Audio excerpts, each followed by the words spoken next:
Seorang santri di Musirawas beralih profesi di siang hari menjadi pedagang kelinci dan marmut. Dalam sehari dirinya mampu menjual sepasang marmut dengan keuntungan sehari yakni Rp100.000. Pedagang kelinci dan marmut di Tugu Mulyo menjajalkan dagangannya di pinggiran jalan raya.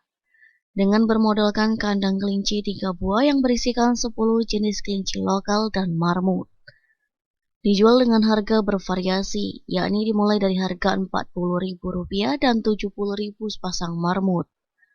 Sedangkan untuk kelinci dijual dari harga Rp120.000 dan sepasang dijual seharga Rp230.000.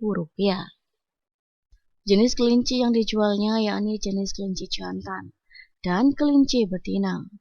Selain kelinci, ada juga marmut yang dijualnya. Dalam sehari, dirinya membawa 5 pasang kelinci yang siap untuk dijual. Dan biasanya hanya laku 1 pasang. Pedagang kelinci tersebut adalah Abdurrah yang menceritakan, dirinya sudah berjualan selama 6 hari lalu hingga hari ini.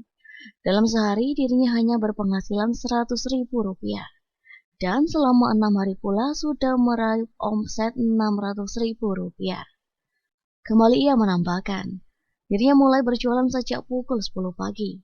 Karena ia merupakan seorang santri, di pagi hari dirinya menghabiskan waktu untuk belajar mengaji.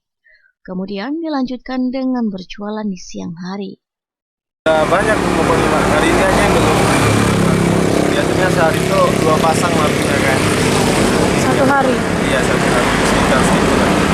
Dari harga berapa? Rp600.000. Iya, kan jualan namanya dagang kan begitu. Maksudnya itu enggak bisa kita nentuin harganya itu. Kadang laku kadang enggak. Namanya dagang itu. Tim Liputan Silam Pari TV.